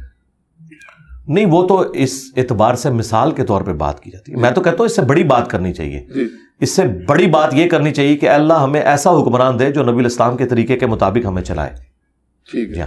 حضرت عمر فاروق رضی اللہ تعالیٰ عنہ کے بھی سارے ڈیسیژن کو ہم پرفیکٹ نہیں مانتے. ان سے بھی اپنی خلافت کے اندر کچھ مسئلے مس ہینڈل ہوئے ہیں. ہاں جی، مثلاً حج تمتع پہ پابندی لگانا، اور مسلم شریف میں موجود ہے صحابہ کرام بہت سخت خلاف تھے کہ یہ ان کو کام نہیں کرنا چاہیے تھا. تو ہمیں بجائے حضرت عمر کے، حضرت علی کے، حضرت ابو بکر کی مثالیں دینے کی بجائے ہمیں یہ کہنا چاہیے کہ اللہ ہمیں ایسا حکمران دے جو ہمیں نبی علیہ السلام کے طریقے کے مطابق چلائے. وہ اللہ کی مرضی. ٹھیک ہوگا، ٹھیک ہوگا. اچھا سر، ایک بات یہ بھی کی جاتی ہے. اچھا سر، میرا یہ سوال، وہ رجوع والی بات مکمل ہوگی آپ کی، وہ تسلی ہوگی؟ جی جی. ہاں، اس میں رجوع تو ہم ہر وقت تیار ہیں. میں نے تو کئی باتوں میں رجوع کیا. میں پہلے یہ کہتا تھا کہ مٹھی کے بعد داڑھی رکھنا افضل ہے. اب میں کہتا ہوں کہ جو مٹھی کے بعد کاٹے اور یہ نیت کرے کہ نبی علیہ السلام کی داڑھی مٹھی سے نہیں بڑی تھی، اس کے لیے وہی افضل ہے. اور جو اس لیے نہیں کاٹتا کہ حضور کی نیچرل مٹھی تھی، میری نیچرل 2 مٹھی ہے، اس کے لیے وہ افضل ہے. میں نے کئی معاملات میں رجوع کیا. ٹھیک ہو گیا، ٹھیک ہو گیا سر. اچھا سر، اکثر مطلب یہ بات کی جا رہی ہے علماء کی جانب سے، آج بھی آپ کی اکیڈمی میں یہ بات ڈسکس ہو رہی تھی کہ معاشرے میں بڑھ رہی ہے جو بے حیائی ہے، کیونکہ زمانہ ایسا ہے، جدید دور ہے، بے حیائی کے مختلف اسباب موجود ہیں. تو اس کے باوجود آپ جو ہے دوسری شادی کے بارے میں بہت زیادہ مطلب بات کرتے ہیں. بے حیائی کا سب سے بڑا سبب یہ ہے کہ علماء کے جو چینلز ہیں مونیٹائز ہیں، اس پہ بے پردہ عورتیں آ رہی ہیں. اس کے علاوہ تو علماء نے یہ کیوں نہیں اپنی ویڈیو ایڈز کیوں نہیں بند کر رہے؟ سدے باب اس کا کیا؟ سدے باب یہ ہے کہ علماء کی مونیٹائزیشن ختم کروائیں. دیکھیں، یہ آپ اس کو مذاق نہ سمجھیں، میں ٹونٹ نہیں کر رہا. واللہ ایک بندے نے طارق جمیل صاحب کا کلپ اس لیے لگایا کہ وہ فکر آخرت اس سے حاصل کرے. اور کلک کرتے ہی ایک ناچتی ہوئی بے پردہ عورت سامنے آ گئی تو بیچارہ گیا. بے حیائی تو یہ پھیلی ہوئی ہے. اور اب تو تقی عثمانی صاحب کا بھی فتویٰ آ گیا کہ یہ غلط ہے. یہ کتنا بڑا ظلم ہے کہ دین کے نام پہ بندہ کلک کر رہا ہے اور سامنے یورپ اور امریکہ میں تو اتنے گندے اشتہار کھولتے ہیں وہ سامنے آ جائیں. تو دین میں جو بے حیائی والا ایک ایلیمنٹ ہے اس کا سبب خود ہمارے علماء کے ویڈیو چینلز بن رہے ہیں جو ویڈیو مونیٹائزیشن انہوں نے کی ہوئی ہے. وہ ناچتی ہوئی عورتیں سامنے آ جاتی ہیں تو یہ سب سے بڑا سبب ہے. اب رہ گیا دوسری شادی. بالکل کریں, دوسری شادی کریں, لیکن اگر دوسری شادی کرنے کے بعد بھی ایک ہی بیوی رہ جائے آپ کی, جی ٹھیک ہے, اینڈ تو رزلٹ یہی ہوتا ہے نا کہ آپ ایک طرف لٹک جاتے ہیں. قرآن نے کہا ایسا نہ ہو ایک طرف لٹک جاؤ. ٹھیک ہے. جب آپ لٹکتے ہیں ایک تھوڑا سا آپ لٹکتے ہیں تو دوسری طرف سے وہ پہلی بیوی آپ کی ٹانگ کھینچ کے آپ کو گرا ہی دیتی ہے جس طرف لٹکے ہوتے ہیں. وہ کہنی ہے نہ سے تم ادھر ہی مار. تو جو آپ نے وہ جو بچے ہیں وہ اب ان کا کون دیکھ بھال کرے گا؟ وہ تو بچے تو ماں کے ساتھ ہی ہوں گے, جیسے چوزے مرغی کے ساتھ ہی جاتے ہیں. مرغے کے ساتھ کبھی چوزے دیکھے آپ نے؟ تو at the end of the day جب وہ بچے معاشرے کے لیے اور وہ عورت ناسور بن جائے تو جس کو حالات فیوریبل ہو نا, جس کی بیوی خود دوسری شادی کروائے تو سرکار وہ شوق سے کرے اور ہماری دعائیں اس کے ساتھ ہیں. لیکن اگر اس سے یہ فتنہ کھڑا ہوتا ہے کہ آپ نے لڑائی جھگڑا کرنا ہے اور اینڈ پہ ایک بھی جاتی رہے, میں اس پوائنٹ آف ویو سے بات کر رہا تھا. قطعاً کسی کی جرت ہے کوئی دوسری تیسری شادی کو حرام کہہ جائے, وہ تو کافر ہے جو کہے کہ یہ حرام ہے, نعوذ باللہ. اچھا سر, جمہوریت کے بارے میں ڈاکٹر اقبال صاحب نے بھی کہا ہے کہ جمہوریت وہ طرز حکومت ہے کہ جس میں سروں کو گنا کرتے ہیں تولا نہیں کرتے. موجودہ جو حکومت ہے اس میں جو نظام حکومت ہے اس میں مطلب ایک نشئی جو ہے نیم پاگل وہ بھی ووٹ دیتا ہے, اس کی بھی اتنی ہی اہمیت ہے. ایک اسکالر ووٹ دیتا ہے, اس کی بھی اتنی اہمیت ہے. میرے خیال میں نشئی کی ووٹ زیادہ ہونی چاہیے. اس کی وجہ ہے کہ نشئی جو ہے وہ تو اپنے گھر کا سامان بیچ کے نشہ کر رہا ہے نا. اسکالر تو آپ کی جیبوں سے ہتھیار ہے, اس کی ووٹ آدھی ہونی چاہیے. بالکل آپ کے ساتھ لاجیکل بات ہے, پی ایچ ڈی اسکالر مطلب کوئی بھی چلے آپ نے نیچرل بات ہے جی. دیکھیں نا تو وہ کیسے ہو سکتا ہے؟ ہاں جی, میں وہ بتاتا ہوں. پہلی بات یہ کہ ڈاکٹر اقبال کے شعر نہ تو دین ہے, اچھا, اور نہ ڈاکٹر اقبال کے اشعار جو ہیں وہ کسی آپ ثبوت میں پیش کر سکتے ہیں. انہیں بھی غلطی لگی ہے, ہاں جی, تو ہم تو نہیں ان کے ساتھ ایگری کرتے. لاجیکلی ٹھیک ہے کہ مطلب جی میں آپ کو بتا رہا ہوں لاجیکلی نہیں ٹھیک ہے, بالکل غلط ہے. اس کی وجہ یہ ہے کہ اسلامک ڈیموکریسی کو ہم حلال سمجھتے ہیں, ویسٹرن ڈیموکریسی کو جسے ڈاکٹر اقبال نے کرٹیسائز کیا ہم اسے کفر سمجھتے ہیں. حلال و حرام کا فیصلہ کثرت رائے نہیں کر سکتی. آپ تو کہہ رہے ہیں نا علماء کی ووٹ, میں کہتا ہوں جی علماء کعبے کی چھت پہ بھی چڑھ جائیں نا سارے اور کہیں کہ مرد کی مرد سے شادی جائز ہے تو ہم اسے بھی ریجیکٹ کریں گے. نہیں تو ہم تو یہ مانتے ہی نہیں ہیں. ہم کہتے ہیں کثرت رائے حلال کے اندر ہوگا, حرام کا فیصلہ قرآن و سنت کریں گے, علماء بھی نہیں کریں گے. ہم تو بہت آگے کی بات کر رہے ہیں. اس طرح کی ڈیموکریسی کو ہم صحیح سمجھتے ہیں جس میں حلال کا فیصلہ ہو کثرت رائے سے. مثلا کثرت رائے یہ ہے کہ کسی دو شہروں کے درمیان ٹرین چلنی چاہیے یا موٹر وے بننی چاہیے, تو کثرت رائے سے فیصلہ ہونا چاہیے کہ ٹرین سوٹیبل ہے یا موٹر وے سوٹیبل ہے. ٹھیک ہے, یہ آپ کا فیصلہ ہے, آپ اپنی رائے ہموار کریں, فیزیبلٹی رپورٹ بنائیں, لوگوں کو قائل کریں. ٹھیک ہے, باقی میں آپ کو یہ بتاؤں, یہ جو کہہ رہے ہیں تولا نہیں جاتا, مجھے یہ بتائیے اگر آپ یہ مان لیں کہ ایک پڑھے لکھے اور ان پڑھ کی ووٹ برابر ہونا یہ عیب ہے, تو میرے بھائی مجھے بتائیں وہ ان پڑھ گوالا جو بھینس کی پرورش کرتا ہے, ایک پی ایچ ڈی خواہ اسلامیات میں ہو یا عربی میں ہو یا مفتی اعظم ہو, کیا وہ بھینس پال سکتا ہے یا وہ گوالا پال سکتا ہے؟ اور اس کے دودھ کے اوپر آپ کے بچے جوان ہو رہے ہیں, وہ تو کہے گا سرکار میری ووٹ دو کے برابر کریں, مفتی تو مجھ سے دودھ لیتا ہے, یہ تو مجھے پتا ہے کہ کتنی میں محنت کرتا ہوں. تو پھر آپ کیا کریں گے؟ تو یہ دنیا نے سرکار کنکلوڈ کیا ہے کہ اس کا آخری حال یہی ہے کہ ہر بندہ اپنی فیلڈ میں مفتی اعظم ہے. یہ ذہن میں رکھیں. جی ہاں, یہ کیمرہ مین بیٹھے ہوئے ہیں, یہ تو کہیں گے میں میڈیا کی فیلڈ میں مفتی اعظم ہوں. تمہارے علماء کو تو ٹچ سکرین موبائل چلانا نہ ہے جب تک ان کو سکھایا نہ جائے. میں تو 15 سال سے یہ ٹچ سکرین کیمرے استعمال کر رہا ہوں, میری ووٹ دو کے برابر ہونا چاہیے. تو میں کو کہا بھائی تیری ویک اودی ویک, اس کے علاوہ اس کا کوئی چارہ نہیں ہے. ہاں, اب اس کا حال کیا ہے؟ حال یہ ہے کہ آپ رائے عامہ ہموار کریں. دیکھیں طیب اردگان نے رائے عامہ ہموار کی ہے نا, پاکستان کی اسٹیبلشمنٹ تو اتنی سٹرانگ نہیں تھی جتنی ٹرکی کی تھی, یہ تو شاید نہیں ان کے مقابلے پہ. لیکن ایک عوامی لیڈر آیا, اس نے 50 سال پرانا مسئلہ حل کیا استنبول کا. میر جب وہ بنا پانی کا مسئلہ تھا, کرتے کرتے وہ پرائم منسٹر بنا, 3 دفعہ الیکٹ ہوا, اس نے اس کو پرائم منسٹر والے نظام کو صدارتی نظام میں کنورٹ کیا. لیڈر ہے نا. تو آپ نے دیکھا ہے آج تک آپ نے سنا تھا کہ اتنی سٹرانگ فوج اور اس کے سامنے آگے عوام لیٹ رہی ہے ان کے ٹینکوں کے سامنے. پاکستان میں ایسا نہیں کبھی بھی ہوگا, نہیں ہوگا. اس کی ایک وجہ ہے, وہ بہت بڑی وجہ ہے, اور وہ فوج کے پاس وہ گدڑ سنگھی ہے کہ جب تک وہ مسئلہ آپ حل نہیں کرتے نا, کبھی آپ یہ ان سے چھٹکارا حاصل نہیں کر سکتے. وہ یہ ہے کہ پاکستان کی فوج جو ہے وہ مذہبی ہے, اور مولوی ان کے اعلی کار ہیں. ٹرکی کی جو فوج تھی نا وہ تھی سیکولر ایتھیسٹ, اور وہاں پولیٹیکل لیڈر جو ہے مذہب کا نام یوز کرتا تھا. اس لیے مولوی برے وقت میں مسجدوں سے اعلان کر کے اردگان کے ساتھ کھڑے ہوئے, کیونکہ وہ ان سے پہلے تنگ تھے کہ یار یہ تو ہے ہی سارے اس طرح. پاکستان میں فوج تو مذہبی ہے, ہر کینٹری میں آپ کو مسجد نظر آتی ہے, اللہ کے نام لکھے ہوئے نظر آتے ہیں, اللہ اکبر کے نعرے اور یہ سب کچھ. یہاں پہ مذہبی طبقہ جو ہے ہمیشہ فوج کو سپورٹ کرتا ہے, اس لیے سیاستدان مار کھا جاتا ہے. ویسے یہ حقیقت بات ہے کہ سیاستدان بھی مذہب کو یوز کرتا ہے اور فوج بھی مذہب کو یوز کرتی ہے. یہ جو فوج کے پاس ایج حاصل ہے نا, اس کی وجہ سے پاکستانی فوج کے آگے ٹینکوں کے آگے کوئی نہیں لیٹے گا آگے, یہ میں آپ کو بتا دوں. اللہ یہ کہ یہ مشرف والا نظام اگر تھوڑا عرصہ چلتا نا, تو آپ نے دیکھا تھا فوجی اپنی وردیاں بھی گھر سے پہن کے نہیں جاتے تھے, ٹھیک ہے. داڑھی رکھنے کے اوپر پابندی لگ گئی, داڑھیوں والوں کو مین پوسٹوں سے ہٹا دیا, تو فوج میں مشرف کے خلاف بھی نفرت آئی, عوام میں فوج کے خلاف نفرت آئی. کتنی نفرت آ گئی تھی, وہ بڑی مشکل سے بعد میں اوور کم ہوئی ہے, ٹھیک ہے. تو یہ والا معاملات دیکھیں آپ, اگر اوور آل دیکھیں تو پھر آپ کو پتا چلے گا. اور دوسرا, ٹرکی کو یہ ایج حاصل تھا کہ وہاں کے لوگ جو ہے وہ حقیقت ٹی وی نہیں دیکھتے. ہاں, وہاں کے لوگ اے آر وائی یا جیو نہیں دیکھتے, وہاں کے لوگ دیکھتے ہیں بی بی سی, جہاں ڈیموکریٹک ویلیوز ہیں. وہ یورپ کے اندر رہتے ہیں, انہیں پتہ ہے کہ ڈیموکریسی کے کتنے فائدے ہیں, اس لیے وہ ڈکٹیٹرشپ سے ٹکرا گئے. ہمارے لوگوں کو تو پتہ ہی نہیں ہے ڈکٹیٹرشپ, وہ تو کہتے ہیں جی کوئی ڈنڈے والا حکمران لے کے آؤ. ڈنڈے والے تھوڑے آئے نے, کوئی ایک رتی برابر بھی انہوں نے کام کیتا ہے بیڑا ڈوبنے دے سوا. ضیاء الحق آپ کو جو ہے نا کلاشنکوف کلچر دے گیا, سارا ہیروئن کلچر دے گیا, سنی شیعہ کافر کے فتوے دے گیا, اور مشرف آ کے آپ کو امریکہ کی جھولی میں ڈال کے چلا گیا, اور یہاں پہ لال مسجد کی ایکٹیویٹی ہوئی اور فوج کے خلاف جو ہے یہاں پہ نفرت پھیلی.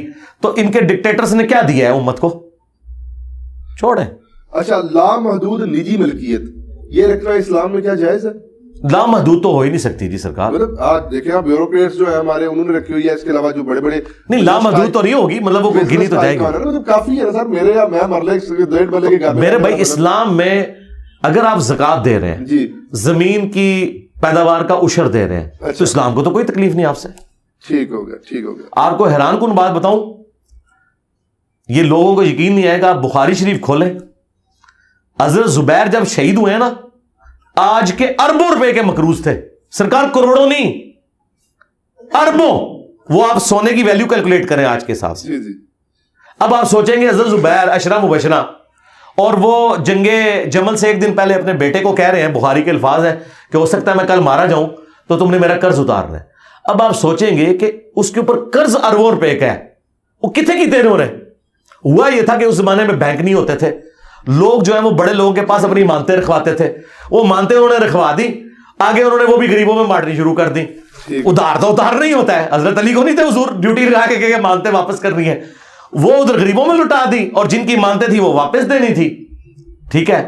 بعد میں کتنی مشکل سے حضرت عبداللہ ابن زبیر نے وہ قرضہ اتارا ہے, اور وہ اس طرح اتارا ہے, وہ بھی خیر کیا اتارا, وہ بیت المال سے ہی پیسہ گیا سارا. حضرت معاویہ کو ریکویسٹ کی کہ حضرت زبیر کی یہ زمین ہے, وہ زمین تھی سپوز 1 کروڑ روپے کی, انہوں نے کہا یار یہ آپ 1 ارب کی خرید لیں تو چلیں. تو حضرت معاویہ نے بھی جیب سے کوئی نہیں دیا, بیت المال سے ان کو پیسے دیے. اس طرح مختلف جگہوں سے پیسے کٹ کر کے انہوں نے اپنے باپ کا قرضہ اتارا. تو مجھے بتائیں, حضرت زبیر کے پاس تو اربوں کا قرضہ تھا, اس طرح باقی صحابہ کے پاس بھی بہت زیادہ ایسٹس تھے, لیکن اگر وہ زکوٰۃ دیتا ہے اور اس طرح کے معاملات لے کے چلتا ہے تو یہ جائز ہے, لیکن یہ پسندیدہ نہیں ہے. پسندیدہ وہی ہے جو ابو ذر غفاری کا مذہب ہے. ہاں, ہم ابو ذر غفاری کے ساتھ ہیں, لیکن اس کو ہم حرام اس لیے نہیں کہتے کہ ہمارے پاس یہ اختیار نہیں کہ شریعت میں ایک چیز حلال ہے مجھے حرام کہتے ہیں. ٹھیک ہو گیا سر. آخر میں سر, کیونکہ میں اتحاد امت کی نیت سے آیا ہوں اور میں ایک پلیٹ فارم اتحاد امت کا چلا رہا ہوں. اتحاد امت بڑا وزنی چیز ہے جی, جزیرت بہت رہے اتحاد امت رو تھوڑا پیغام دے. اتحاد امت صرف یہ ہے جی کہ اپنا چھوڑ دو, دوسروں کا بھی تھوڑا تھوڑا چھیڑو, تو آپ کو پتا چلے گا سب کے پاس کچھ نہ کچھ حق ہے. وہ سارا حق ایک جگہ جمع کرو اور اپنی نسبت قرآن و سنت کے ساتھ مضبوط کرو, اپنے اپنے بزرگوں سے دستبردار ہو جاؤ, کیونکہ آپ کے بزرگ دوسروں کے نزدیک مردود ہیں اور ان کے بزرگ آپ کے نزدیک مردود ہیں. بزرگ بھی آپ اپنے ساتھ سنبھال کے رکھیں. اب مجھے بتائیں, میں کسی ایسے شخص سے کیسے محبت کر سکتا ہوں جس نے اچھلی رسول اللہ کلمے کو انڈورس کیا ہوا ہے, اور آپ مجھ سے ایکسپیکٹ کریں کہ میں ان کے ساتھ اتحاد امت کر دوں اس حال میں کہ وہ اس کا دفاع بھی کریں. تو سرکار میں رسول اللہ کو کیا منہ دکھاؤں گا؟ یہ تو حضرت عمر آج زندہ ہوتے تو پوچھتے اشرفی رسول اللہ اور چشتی رسول اللہ پارٹی کو کہ تم لوگ کیا دفاع کر رہے ہو. وہ تو چھوٹی چھوٹی بات پہ کہتے تھے یا رسول اللہ اجازت دے اس کی گردن کاٹ دوں. تو میں تو حضرت عمر سے بہت نرم ہوں, میں نے کبھی نہیں کہا گردن کاٹ دوں. میں کہتا ہوں یار علمی اختلاف ہے, خدا کے لیے اتحاد امت بالکل اس کے الٹ ہے جو آپ کو بتایا جاتا ہے. کہتے ہیں جی اپنا چھوڑو نہ کسی کا چھیڑو نہ, یہ فساد امت ہے. اتحاد امت یہ ہے کہ اپنا پہلے چھوڑو دوسروں کا بھی چھوڑو. دیکھو ہم نے اتحاد امت کروایا, ہمارے اس درس میں بریلوی دیوبندی اہل حدیث شیعہ سارے فرقوں کے لوگ آتے ہیں. یہ آپ نے کہیں دیکھا ہے؟ ہمارے اسٹوڈنٹس جا کے شیعہ کی امام بارگاہ میں نماز پڑھتے ہیں اوپر ہاتھ باندھ کے, اور دیوبندی اور اہل حدیثوں کی مسجد میں ہاتھ چھوڑ کے نماز پڑھتے ہیں. اتحاد امت ہے کہ نہیں؟ کوئی فساد امت نہیں ہوا. فساد امت یہ ہے کہ جب آپ کہتے ہیں کہ ہم جنتی فرقہ ہیں باقی سارے کافر ہیں, اس کی وجہ سے ہوتا ہے. اور پریکٹیکلی ان کے بزرگ کر کے گئے. تو اتحاد امت صرف اس صورت میں ہوگا کہ امت محمدیہ کے اوپر اکٹھے ہوں. امت دیوبندیہ, امت بریلویہ, امت وہابیہ, امت شیعہ کے اوپر امت نے نہیں اکٹھا ہونا. امت حضرت ابوبکر پہ بھی نہیں اکٹھی ہو سکتی, شیعہ نہیں مانیں گے. امت ایک ہی بندے پہ اکٹھی ہو سکتی ہے جس کی قبر مدینے میں ہے, اور جنہیں جب غسل دیا گیا تھا تو کپڑے نہیں اتارے گئے تھے ان کے, باقی سب کے کپڑے اتارے جاتے ہیں. میں یہ بہت سخت جملہ بول رہا ہوں اس لیے کہ یہ مجھے مزہ آنا شروع ہو گیا ہے اس جملے کا, کہ میرا امام وہ ہے کہ جب اسے اس کے کپڑوں سمیت غسل دیا گیا تھا, اور تو ان اماموں کو لے کے چل رہا ہے کہ وفات کے بعد ان کے کپڑے اتارے گئے تھے غسل دینے کے لیے. اور میرا امام وہ ہے ما ضل صاحبکم وما غوا, تمہارے نبی نہ کبھی بہکے ہیں اور نہ کبھی بہرا چلے ہیں. اور تیرے امام وہ ہے کہ دوسرے ماننے والے اس امام کے مسئلوں کو اس طرح ردی کی ٹوکری میں پھینکتے ہیں جس طرح تم ان کے مسئلوں کو. تو سرکار پھر اپنی نسبت رسول اللہ کے ساتھ مضبوط کرو صلی اللہ علیہ وآلہ وسلم. اچھا سر, آخری سوال میرا یہ ہے کہ عربی بولنے کے بارے میں علماء نے آپ پہ کافی اعتراض کیا ہے. لاہور کے ایک مفتی صاحب, میں نام نہیں لوں گا, انہوں نے کافی ویڈیو چڑھائی ہیں کہ آپ کو عربی نہیں آتی. مجھے عربی آتی ہے, اردو آتی ہے, بعد میں ڈسکس کروں گا. مجھے ان مفتی صاحب سے پوچھ کے بتائیں جتنے بھی مفتی ہیں جی, کہ ڈاکٹر تعلق قادری صاحب کو جو عربی آتی ہے تو تقی عثمانی صاحب انہیں شیخ الاسلام کیوں نہیں مان لیتے؟ اچھا ہاں مانے نا. اور اگر مفتی تقی عثمانی صاحب کو عربی آتی ہے تو الیاس گھمن صاحب انہیں شیخ الاسلام کیوں نہیں مان لیتے؟ مسئلہ عربی اردو کا تو ہے ہی نہیں ہے, ٹھیک ہے. مسئلہ یہ ہے کہ قرآن و سنت سے جو دلائل ہیں وہ ہم نے آپ کے سامنے رکھ دی ہے. اور آخری بات, میں آج کے کسی مفتی کی عربی کو مانتے ہی نہیں ہوں. کیوں؟ ان میں سے کوئی مفتی دعویٰ کر سکتا ہے کہ مجھے اشعری تھانوی سے زیادہ عربی آتی ہے جی جی, یا احمد بریلوی سے زیادہ عربی آتی ہے؟ کسی کا دعویٰ ہے؟ تو میں تو احمد بریلوی سے ڈائریکٹ عربی پڑھی ہوئی ہے. احمد بریلوی صاحب نے بیسٹ عربی سے بیسٹ اردو میں قرآن ٹرانسلیٹ کیا, اور میں ان کی عوام کو بتا رہا ہوں. تو میں تو نکل ہی گیا ہوں.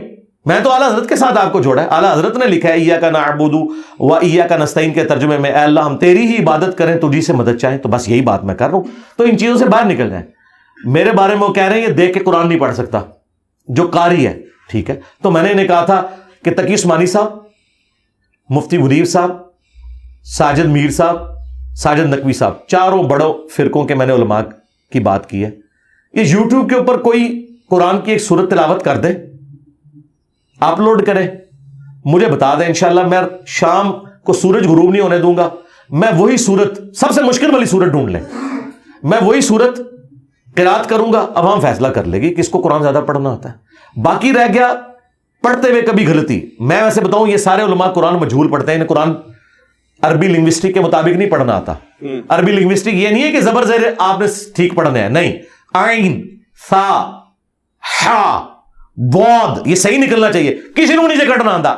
اور اے بے تے پڑھتے جے, کیونکہ انہوں نے جو آپ پتہ مدارس میں جو عربی پڑھائی جاتی ہے نا حدیث کی کتابوں میں, وہ معروف نہیں پڑھائی جاتی, مجہول پڑھی جاتی ہے.